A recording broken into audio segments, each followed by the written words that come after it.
My name is Cécile Riallant. I work for the UNDP, the United Nations Development Programme, and I manage a global interagency program. So it's 7 agencies, 6 agencies of the UN system and IOM, that have come together since 2008 to work on one very specific dimension that we haven't touched upon so much so far, which is the impact that migration has on development.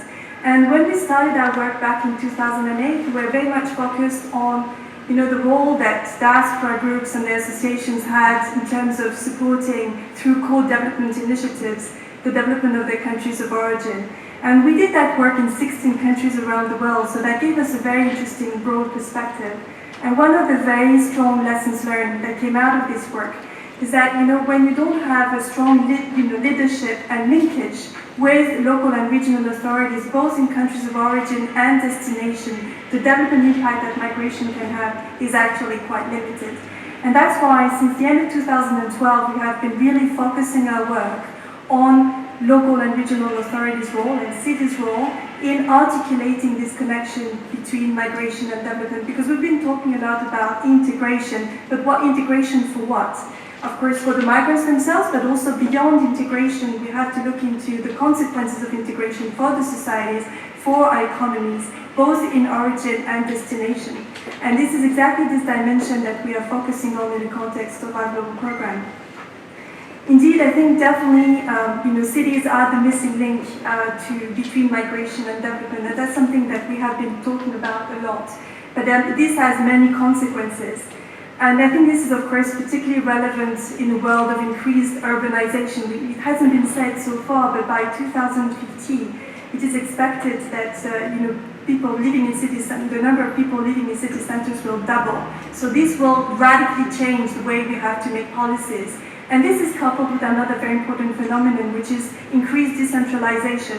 Decentralization doesn't happen only in the developing world, but also in the developed world, but also in the developing world. And this, again, is very important, I think, in the way we look and articulate into policy options. As Sanders eloquently put it, cities are the place where the transition from poverty occurs, where the next generation of citizens is forged.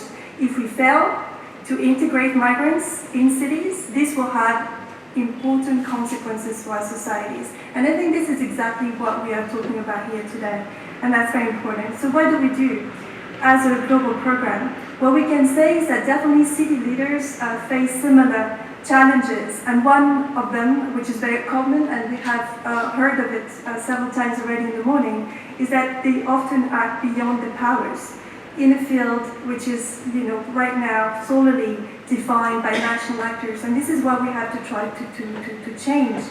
And we have been seeing as well, of course, that cities like Barcelona, we could also speak about New York, are thriving in this role, though they're facing some challenges, but nevertheless they're faring quite well. But what about secondary cities, where again there you have a lot of issues happening and not so much attention that is being put there? And what about the cities as well in the global south, where migration most and foremost happen?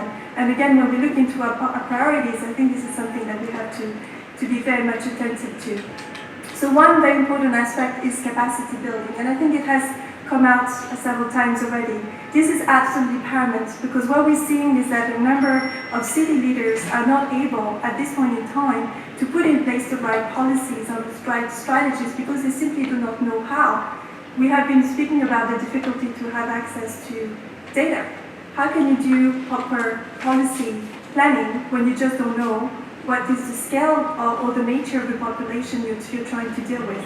So capacity building is of paramount importance, and I hope I will have time to explain a bit more what as a global program we're doing in that respect. Another very important aspect is the fact that we need to link up cities internationally with each other.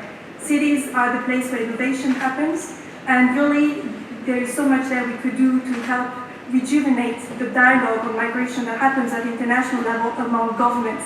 And I've been sitting in many of these international conferences with governments in the lead, and we can see really that the debate is going a bit in a circular fashion at this point in time. So it's really high time that we bring the voices of cities to those global dialogues that are framing the way we're dealing with migration, and definitely the Global Mayor Forum is one of this forum. As well, I think there's much more that we can do in terms of articulating the work that cities can do together. Because we always frame migration as a phenomenon that link, and I will finish with that, a country to another country. But in reality, migration flows link territories with each other, across borders. What does it mean? This is a way for us on which we could build to fundamentally revise the way we have been doing partnership and cooperation on migration so far, going beyond countries and starting linking cities together, territories together. And I think what we've heard of this initiative between Athens and Barcelona in trying to relocate refugees is really interesting because it has really radical policy implications.